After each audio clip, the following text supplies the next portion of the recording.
Friends, మనం Nikhita oils వాడుతున్న తేజ మిరప తోటలో ఉన్నాము. ఈ తోటకి అటు ఇటుగా వయసు 90 నుంచి 100 రోజులు వయసు ఉంది. ఇది కాపు చూడండి ఎలా కాసిందో.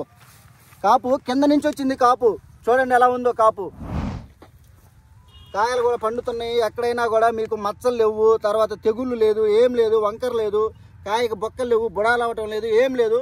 ఎక్సలెంట్గా ఉన్నాయి. అన్ని కాయలు కూడా యూనిఫామ్ గా కరెక్ట్గా వచ్చినాయి. ఈ తేజ వెరైటీ చెత్త చెత్తగా కాసింది, మొత్తం నూగు కాసినట్టు కాసింది. చూడండి ఏ చెట్టు చూసినా కూడా నూగు కాసినట్టు కాసింది. ఈ పట్టీలు లాకులు చూడండి అట్టు వచ్చినాయో. ఇది చూడండి పట్టీ అట్టు వచ్చిందో. ఏ కొమ్మకు పట్టినా వేస్ట్ కాకుండా బ్రహ్మాండంగా కాసినాయి ఈ తేజ వెరైటీ కాయలు ఇవి. మనం రైతు మాటల్లో కూడా విందాం. ఇప్పుడు రామబ్రహ్మం గారు, ఇప్పుడు ఆ కాయలు చూడండి ఎట్ట కాసినాయి. అవి బాగానే కాసిందండి. ఇప్పుడు మీరు కంటిన్యూస్ గా ఫస్ట్ కానీ నిఖితా ఆయిల్స్ వాడేది? మొత్తం నిఖితా ఆయిల్స్. వేరే ఏమైనా వాడినరా? ఏం లేదుగా. ఏం లేదండి, ఒక్క మాల మాత్రం బెనావా కొట్టాం ఫస్ట్ లో మనకి. వీళ్ళు మొత్తం నిఖితా ఆయిల్స్ వాడారు. ఏదో ఒక్కసారి మాత్రం వేరే బయట ఒక్కప్పుడు మాత్రం బెనావా కొట్టాం. వేరే మందు ఒకటి కొట్టడం జరిగింది. కానీ ఇప్పుడు పైన వచ్చే లాకులు కానీ, పూతలు కానీ, పిందెలు కానీ ఎట్లా ఉన్నాయండి. ఈ వాతావరణం డిసెంబర్ లో మొత్తం ఏదో అసలు ఎదగదు. కానీ మీకు అలాంటి ప్రాబ్లం వచ్చిందా? ఏం లేదు, ఇంతవరకు ఇబ్బంది ఏం లేదు. ఏం ఇబ్బంది లేదు. మొత్తం మీద యూనిఫామ్ ఉంది. పైన వచ్చే చెన్నులు చూడు ఎట్లా వస్తున్నాయో. అవన్నీ మొత్తం పైన వచ్చే చిగుర్లు అవన్నీ. మీకంటే ఐడియా లేదు ఎన్ని గంటలు అయితే ఏంది ఒకటి. నీకేమైనా ఐడియా ఉంది ఎన్ని గంటలు అయ్యేది? లాస్ట్ టైం చూస్తేనే అంతకంటే ఎక్కువ కనిపిస్తుంది మాకు. లాస్ట్ టైమే చాలా హెవీగా కనిపించింది మిగతా వాళ్ళతో కంపేర్ చేస్తే. అప్పటికంటే కూడా ఇంకా చాలా ఎక్కువ కనిపిస్తుంది. లాస్ట్ టైం మీరు 40 తీసారు, 40 పైన. అవును. ఇప్పుడు ఈసారి కూడా 40 అటు ఇటుగా అయిద్దా? అసలు ఎక్కడ నీకు గ్యాప్ లేదు.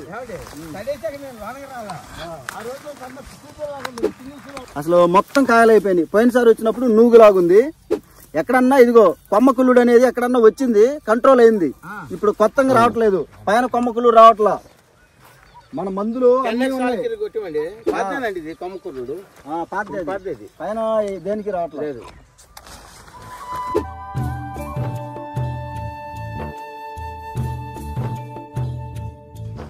ఇవాళ మనం కింద కాయలు చూస్తే ఎక్కడా కూడా కాయకు మచ్చలేదు చూడండి. ఎక్కడా కూడా కాయకు మచ్చలేదు చూడండి.